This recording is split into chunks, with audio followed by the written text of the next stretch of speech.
This is the morning of the 30th of July, 2024. Article put up by Fox, written by Aubrey Spady, S-P-A-D-Y, published on the 29th of July. Title: Historian who predicted almost every election since 1984 reveals who is likely to win in Trump-Harris matchup. Quote, a long would have to go wrong for Harris to lose. Alan Lichtman. Let's listen to this clip, see if there's an ad in that first.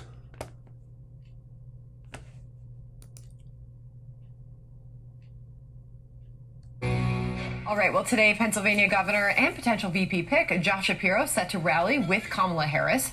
The group No Genocide Josh says selecting a vice presidential nominee with anti-Palestinian and pro-war views will depress turnout among Muslim, Arab American, and young voters. Here with reaction is Batya Ungar-Sargon. Very great to have you here this morning. Thanks so much for having me. This is going to get interesting with, those on the far left of her party warning her, don't pick this pro-Israel governor. Yeah, let's start with what Josh Shapiro would bring to this ticket, okay?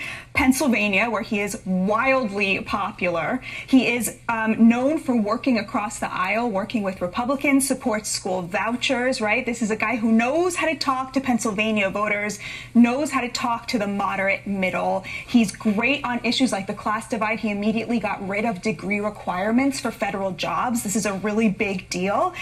So you must be asking yourself, what could possibly counteract all of these gifts that he would bring to Kamala Harris and to her ticket? Well, Sandra, the answer to that is he said we should not tolerate anti-Semitism on college campuses. Yeah. And for that he must be punished. That is it. For that, the left flank of the Democratic Party cannot abide him, and they have started a campaign against him. This is where we are at. The Democrats are going to have to choose between potentially winning the presidency through Pennsylvania and placating the anti-Semites in their party. So there's now a new online campaign from far-left activists, as I mentioned, called No Genocide Josh, arguing that Shapiro will get in the way of Harris's efforts to gain the trust of the working class, progressive, and younger voters.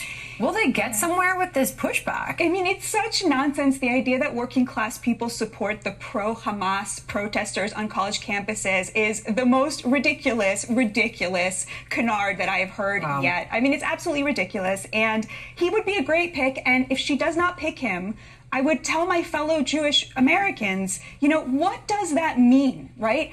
What does that mean that she would be willing to sacrifice the presidency because she cannot tell the anti-Semites in her party, we don't stand with you, we stand with the vast majority of Americans who support Israel and support American Jews? Okay, so he's the only Jewish official being considered by Kamala Harris.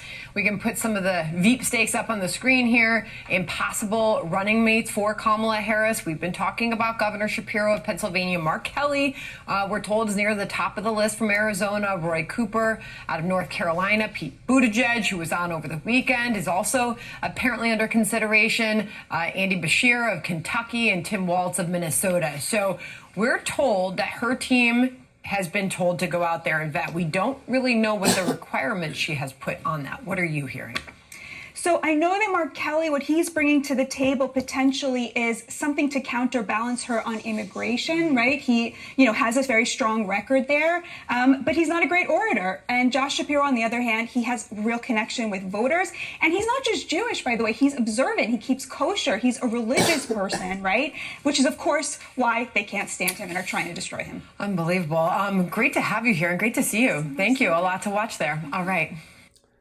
All right, so what's written is the key to the White House are currently favoring Vice President Camel Face on her knees Kamala Harris, and it just jumped.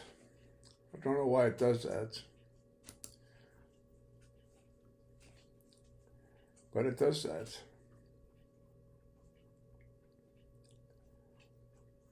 But a final prediction for the 2024 race is yet to be made.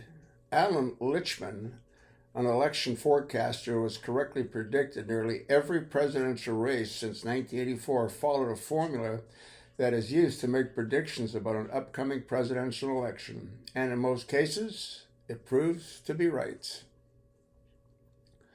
Lichman's key to the White House consists of 13 true or false questions that he believes establish a strong indication of who will be named the victor on the fall ballot. Each question is asked about the two dueling nominees. If true, they are given a key, and if false, their competitor receives a point. Then, if one party's candidate receives 6 or more keys, they are the predicted winner. At the beginning of the cycle, Democrats were handed one automatic key for President Biden's incumbency, but the ballot has since seen a dramatic shift. See this more on Trump. I mean, the guy's 78 years old. Hang it up. Just hang it up. You're making a fool out of yourself. The keys are as follows: party mandates, contest, incumbency, third party, short-term economy, long-term economy, policy change, social unrest, scandal. Well, he's got a few scandals, doesn't he? Huh?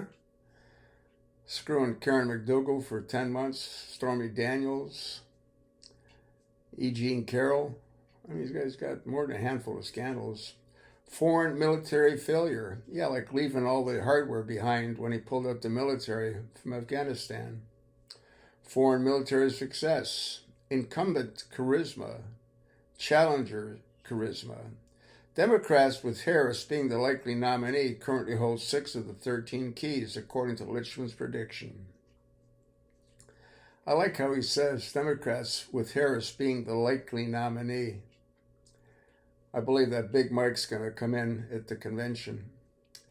These include primary contest, short-term economy, long-term economy, policy changes, no scandal, and no challenger charisma. Republicans hold 3 keys, winning the House majority in 2022 midterms, the current incumbent not seeking re-election and the current incumbent lacking charisma. There are still 4 keys that have yet to be handed out. The remaining keys include the third-party factor, which Lichman says is notable given independent candidate Robert F. Kennedy Jr.'s place in the race.